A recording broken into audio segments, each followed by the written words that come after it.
Hello all.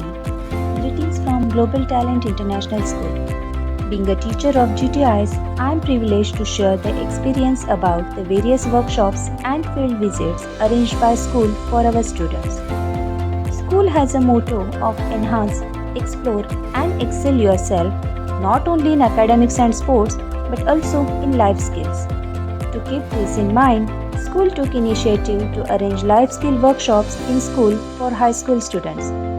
I really feel proud to say that they have enjoyed and learned many useful things from this workshop. Under life skill workshops, students get knowledge about domestic and industrial electrical fittings with minute concept of electricity. They saw various gadgets which works on solar system, automatic system and electric system.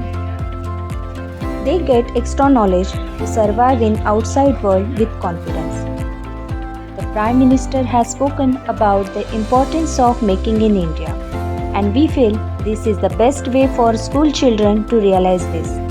The main aim is to provide the children with an insight into potential future career paths. These visits and workshops made students more curious to know and understand things deeply.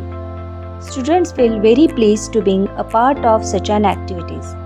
They share their valuable responses to the school. To attend workshop and to visit factory was an informative and awesome experience for them. It gives them an opportunity to see and experience real workstation, plants, machines, systems, assembly lines, and interact with highly trained and experienced personnel. These visits realizes their potential to achieve their goal. Students are really thankful to school management, principal, and teachers for providing them such a platform to gain more practical knowledge. Obviously, this boosts the confidence within them to challenge the future endeavors. Thank you.